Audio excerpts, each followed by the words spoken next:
Hello and welcome to our video. I am Dane Miller, the video specialist for Supreme Management. My other three team members are Sean McCormick, the company liaison and project manager, Derek Kaiser, the Bluescape administrator, and Maddie Tiller, the communications archivist. We spoke to Steve McCormick, who's a senior vice president at Huntington Bank. The bank was founded in 1860 by P.W. Huntington and his father-in-law in Columbus, Ohio. The bank has been expanding for more than a century, causing in its culmination of becoming one of the top 25 banks in the United States and expansion into 8 states. According to MoneyInc.com, the choice to remain in the area of its founding has caused it to shine brightly, allowing its focus on customer commitment to show through. To prove this, in 2010, Huntington took on a new philosophy in banking, says Money Inc.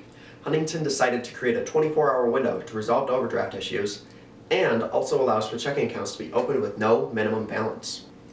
According to the Huntington executives, they believe that they make up for the loss of fees with satisfied customers who remain with the bank instead of looking for other providers. P.W. Huntington does not seem to have intended to shape the banking world the way that he has, but I highly doubt he would be disappointed in what his small bank in Columbus, Ohio has accomplished today. Thank you, and please enjoy our video. In our interview, we talked to Steve McCormick, who is a commercial loan officer and senior vice president at Huntington Bank. As a graduate student from Eastern Michigan University with a finance degree, Steve hopped around banks in the Metro Detroit area, soon landing a spot at Comerica Bank. This was his first foot in the door into the loan industry. After about 15 years at Comerica Bank, Steve decided to switch over to Huntington, where he would take on a higher position, which also brought along higher responsibilities and pay. As a senior vice president and commercial loan officer, Steve has many responsibilities. There are about 100 other employees at Huntington that also have the ability to say that they're a senior vice president, but in such a large organization, it's still a very important position. As a manager at Huntington Bank, Steve manages an underwriting department. With this position, he assigns many duties and obligations to his team, which consist of finding information about businesses they might deal with or risks that come along with those companies, or he'll have them look into market forecasts. Steve's main job is to do all the work and interactions with the customer while his underwriting team tries to get the transaction approved. Steve reports directly to Jeff Blendick, who is a senior managing director. Huntington Bank is an example of a tall organization chart, while since it's such a large organization, it can sometimes seem as a flat organization chart. Hi everyone, I just wanted to stop and take a second and explain that org chart that Sean just mentioned. So as you can see here, we have Steve's team. To the left and right of Steve, we have the 100 other senior vice presidents. Up above Steve, we have his direct report, Jeff Blendick, the senior managing director. Up above him, Scott Kleinman, the executive commercial banking. And up above him, Steve Steinauer, the CEO. Thank you. When talking about the ways in which he conducts business, Steve stated that he's a very social person and that he loves to bring his customers to events. Of course, this is pre-COVID time, but he said he usually takes his customers to events such as sporting events, golf outings, or simply out to a meal. He loves these methods because he believes that it makes the customer feel comfortable in the environment while also building a stronger personal relationship. This also allows some time to shed some light on something important involving the client's work or how Huntington plans to handle the account. While Steve acknowledges the conveniences of working over the phone or virtually, he has seen it cause more harm than good. He believes that face-to-face communication creates the best relationships in business transactions. Huntington mainly conducts business with publicly traded companies such as Steelcase, Spartan Nash, or Wolverine Worldwide. Huntington is also very well known for their small business administrative loans. In fact, they had more SBAs in April, May, and June of this year than they've ever had in any other year. Also, acquiring TCF Bank will help in that category. And if you didn't know already, this past year, TCF Bank and Huntington Bank merged, so that will definitely help in the SBA industry. When talking about Huntington's main competitors, the first three that came to Steve's mind were Comerica, Fifth Third, and Citizens Bank. Sorry to interrupt your video, but I want to take a second and explain the competitive advantage of each of those competitors. Fifth Third prides itself on being a bank of inclusion, working towards developing themselves, their employees, and their customers' experiences, both in and with the bank. According to Gallup.com, the goal for Fifth Third is to focus on empathy, emotional intelligence, curiosity, employee engagement, and a true spirit of inclusion. This has led to an increase in happiness from customers and employees, as well as helped the bank's bottom line. Comerica seems to have one of the more unique competitive advantages. They shy away from heavily focusing on the customer and the employees. This is of course not to say that they don't focus on diversity and inclusivity in the workplace, but they have created a more technologically competitive advantage.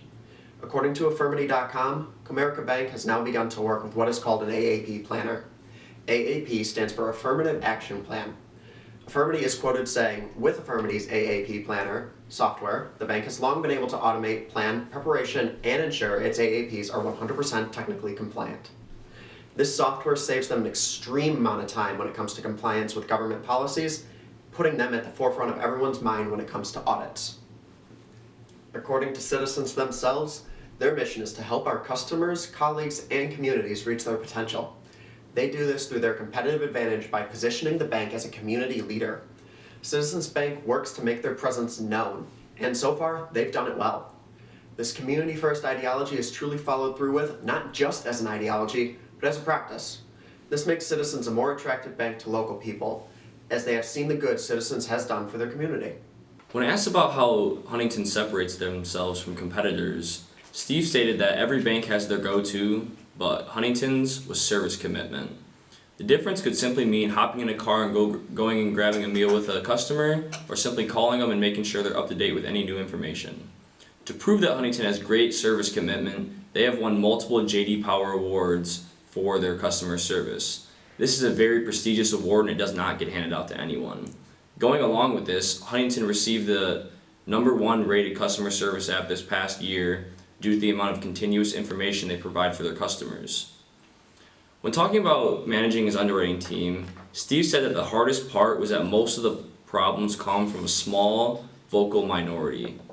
He said that 95% of the team are good and they are trustworthy and he can rely on them, but the other 5% are very narrow-minded, and when a new task is given to them, they struggle with it. They love to stick to the same task, and with the new task, it causes them to freak out and cause a lot of chaos within the team. When Steve has to punish his employees, he believes that a positive reinforcement approach is definitely the way to go.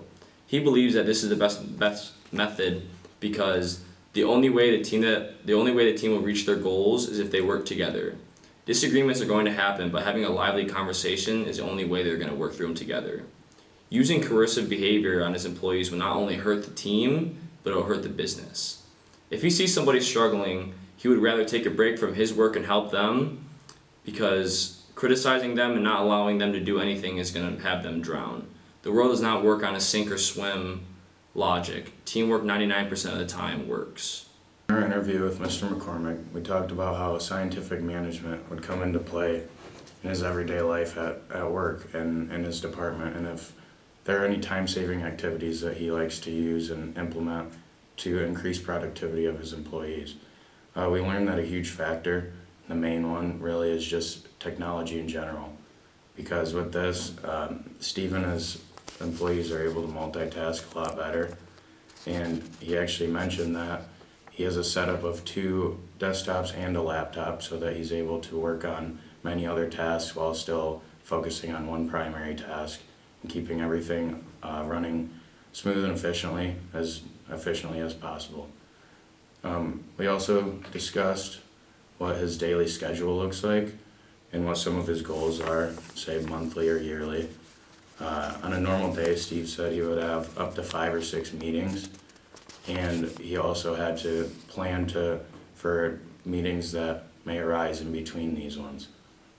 About half of the time in these meetings is used to discuss loan-related topics with customers, and then another major portion is just used to talk about the specific product. Besides dealing with deposits and retirement plans as well, most of his time is used to deal with internal tasks, like problems that might happen within his department. And as far as goals go for Steve, he reiterated that his main goal is to always deepen relationships with his customers and to build trust. And as a result, this will increase loans, deposits, and fees. And Steve emphasized that with an average loan of 5 years, most customers are always welcome. And word of mouth from current customers is a wonderful way to bring in more business as it grows.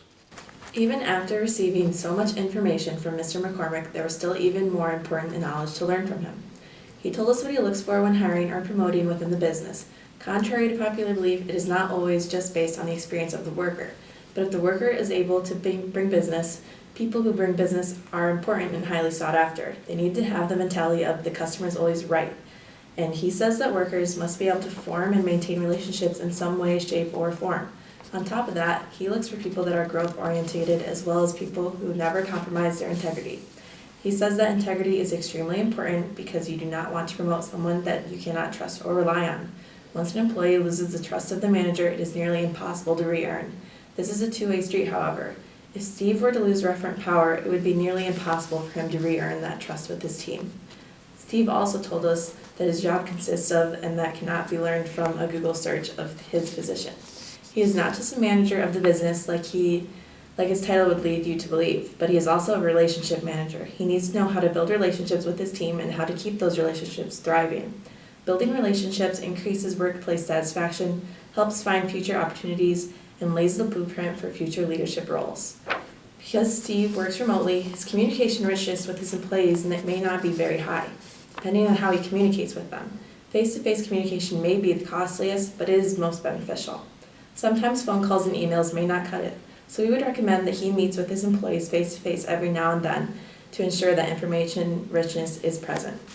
Another problem Steve might face is that of social loafing. There are things that managers that work remotely can do to reduce social loafing. We would recommend that Steve demand accountability, make individual contributions identifiable, and emphasize the contributions of his employees. And going along the lines of reducing social loafing, we also recommend looking into Maslow's hierarchies of needs.